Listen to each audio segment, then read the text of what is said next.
66 million years ago, a single, massive rock from space violently slammed into our planet, wiping out the dinosaurs in a fiery instant. The undisputed apex predators of Earth were erased forever. Today, humanity sits in that exact same, terrifyingly vulnerable position. We are literally one bad day, one asteroid, one supervolcano, or one global catastrophe away from total extinction. But right now, the brightest minds in the United States and across the globe are quietly working on the ultimate escape plan. Within the next 10 to 20 years, human beings will completely alter the course of history by leaving Earth to set foot on Mars. Not as temporary visitors, but as permanent residents. This is the untold, scientifically verified blueprint of how Mars colonization will actually unfold. The terrifying invisible dangers waiting to kill our first pioneers. And why becoming a multi-planetary species is no longer science fiction. It is our absolute only chance at survival. When you look up at the night sky, you might wonder, with a whole solar system of planets, why are we exclusively obsessed with Mars? To put it simply, our cosmic neighborhood is incredibly hostile. Look at the gas giants, Jupiter and Saturn. They do not even have a solid surface to stand on. Then look at our closest planetary neighbor, Venus.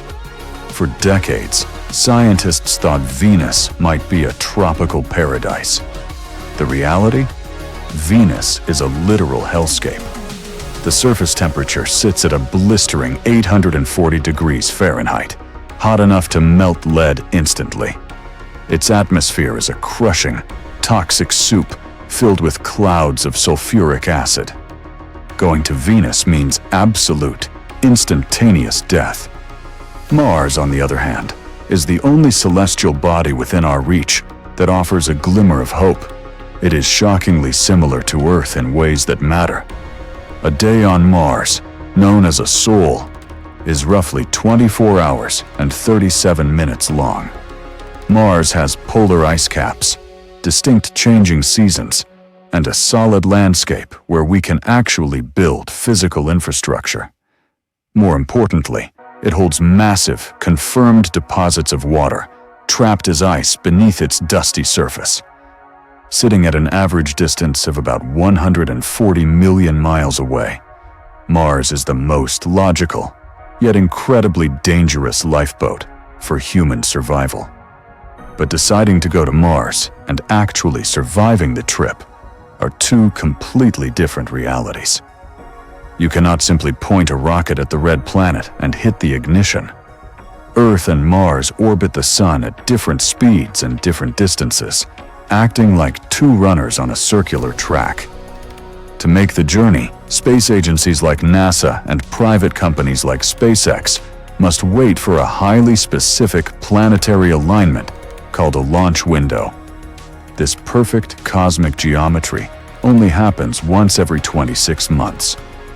When the launch window opens, the journey itself will take between 7 to 9 excruciating months through the dark, irradiated void of deep space. Because of this rigid orbital timeline, there is a terrifying reality that our first astronauts must accept. There is no emergency return flight. If a critical life support system fails on day 3 of their arrival, or someone suffers a severe medical emergency, they cannot call for a rescue mission. They are utterly, entirely on their own. This is exactly why early Mars colonization missions are often quietly referred to as a one-way ticket. Imagine the moment the spacecraft finally touches down. You unbuckle your harness, walk down the ramp, and step onto a completely alien world. The first thing that hits you is the stark, desolate beauty. You are standing in an endless, freezing desert, painted in deep shades of rust. Mars earns its nickname as the Red Planet because its surface is covered in iron oxide, the exact same chemical compound that causes metal to rust on Earth. When you look up, The sky isn't a comforting earth blue. It is an eerie, hazy, pinkish brown, choked with fine suspended dust. But you cannot step outside to enjoy the view. If you were to take off your highly pressurized spacesuit, Mars would kill you in a matter of minutes. The first invisible killer is the atmosphere. The Martian atmosphere is incredibly thin, roughly 1% the density of Earth's. Worse, that thin air is composed of 95% carbon dioxide. Without a suit, you would lose consciousness from hypoxia in about 15 seconds, and your blood would literally begin to boil due to the lack of atmospheric pressure. Then comes the cold. Mars is punishingly freezing. The average temperature hovers around -80 degrees Fahrenheit.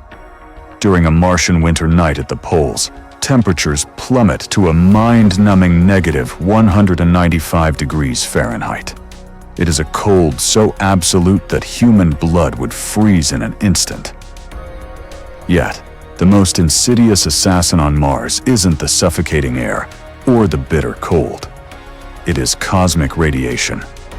Here on Earth, we are protected by a massive, invisible magnetic field that deflects lethal solar flares and galactic cosmic rays. Mars lost its magnetic field billions of years ago. As a result, the planet's surface is constantly bombarded by high-energy radiation. A human living on the surface of Mars for just 1 year would absorb the equivalent of 8 years' worth of Earth radiation, astronomically spiking their chances of developing severe, fatal cancers. Mars is a completely hostile environment that will actively try to kill human pioneers every single second of every single day. If the planet is an irradiated, freezing death trap, how do we get there? And how do we survive? The answer currently being forged in the United States lies in South Texas, where Elon Musk's SpaceX is aggressively developing the ultimate Mars vehicle, Starship. Elon Musk has openly stated that his overarching life goal is to build a self-sustaining city of 1 million people on Mars. A decade ago, this sounded like the ramblings of a science fiction novelist. Today, watching the massive stainless steel Starship take flight, the impossible is becoming inevitable. Starship is the largest, most powerful rocket ever constructed in human history. Standing nearly 400 feet tall, it is designed to carry a staggering payload of up to 150 metric tons straight to the surface of Mars. But Starship's true superpower is its economics. Historically, space travel was astronomically expensive because rockets were disposable. NASA would spend hundreds of millions of dollars to launch a rocket, only for it to fall into the ocean and sink after a single use. It was like buying a Boeing 747, flying it from New York to London, and then throwing the entire airplane into the sea. SpaceX revolutionized the industry with fully reusable rockets. Starship is designed to launch, deliver its payload, land vertically back on the pad, refuel, and fly again. This single technological breakthrough slashes the cost of spaceflight by magnitudes, making the dream of an affordable Mars mission a tangible reality. The timeline for colonization is incredibly aggressive. First, multiple unmanned starships will be sent to Mars. These robotic pioneers will deliver critical supplies, rovers, and heavy machinery, safely stashing them on the surface. Only then will the first manned mission follow, carrying a highly specialized crew of perhaps 10 to 20 astronauts. These brave souls will face the monumental task of setting up the first human foothold on an alien world. Because of the lethal cosmic radiation raining down from the sky, they cannot live in the beautiful, glass-domed cities you see in movies. Initially, they will survive inside their heavily shielded, prefabricated spacecraft. But long-term survival requires a concept known as in situ resource utilization, living off the land. To escape the radiation and extreme temperature swings, humanity's first Martian homes will likely be built deep underground. Just a few feet of Martian soil is dense enough to act as a perfect natural radiation shield.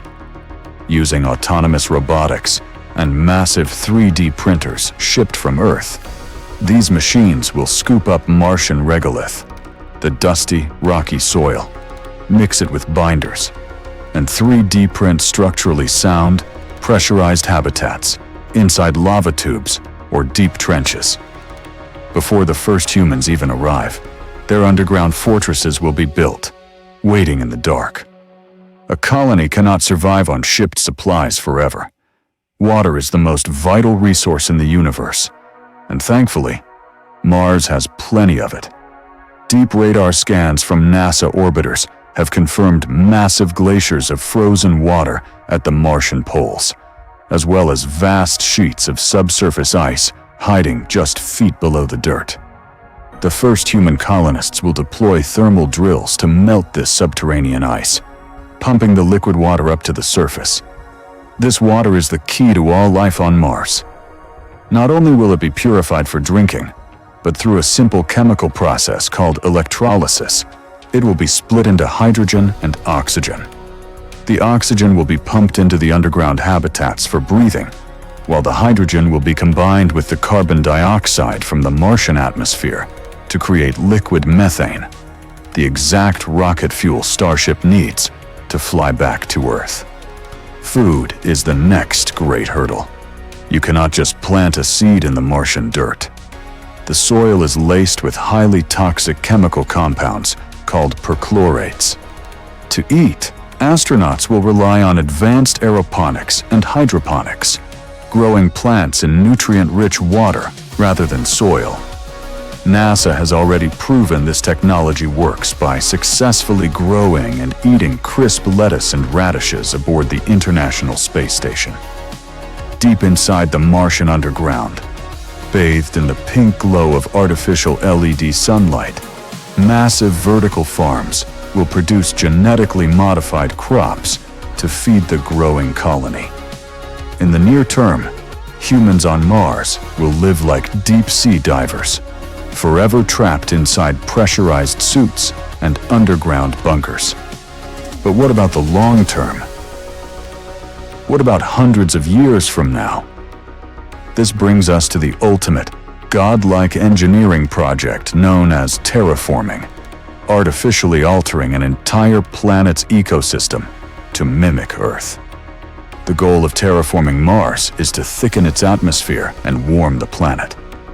Some visionary concepts suggest detonating high-altitude nuclear devices over the Martian ice caps to instantly release millions of tons of trapped carbon dioxide and water vapor. Others propose building massive orbital mirrors in space to focus concentrated sunlight onto the poles. A more grounded approach involves building massive, automated factories on the Martian surface, designed solely to pump out extreme greenhouse gases.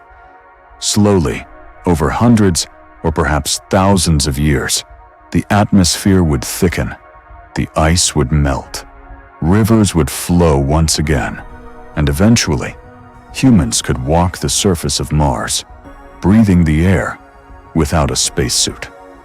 As the colony grows from a scientific outpost into a bustling city, the demographics of space travel will fundamentally change. Elon Musk envisions a future where a ticket to Mars will cost the equivalent of an average American home. If you want a fresh start, you can sell your earthly possessions and buy a ticket to a new world. This new society will need more than just rocket scientists. It'll require doctors, plumbers, farmers, chefs, and teachers. It will need musicians and artists to give the new world a culture and a soul. But living on Mars will fundamentally change human biology. Mars has only 38% of Earth's gravity. A person weighing 200 pounds in New York would weigh just 76 pounds on Mars. Over generations, the humans born on Mars, true Martians, will experience rapid evolutionary shifts. Because their bodies won't have to fight the heavy, crushing gravity of Earth, Martian-born humans will likely grow significantly taller, with vastly different bone densities and muscle structures. After just a few generations, these Martians would literally be unable to visit Earth. The heavy gravity of their ancestors' homeworld would crush their fragile bones and overwhelm their hearts. Humanity will literally split into two distinct evolutionary paths. Building a multi-planetary civilization will be the most expensive undertaking in human history, with estimates ranging from $100 billion to over $1 trillion. Critics often argue that this money should be spent fixing the problems here on Earth. But history proves that deep exploration and domestic problem-solving are not mutually exclusive. The money spent on space exploration doesn't vanish into the vacuum of space. It is paid to engineers, welders, software developers, and scientists right here on Earth. More importantly, the technology forced into existence by the harsh conditions of Mars will directly save lives on Earth.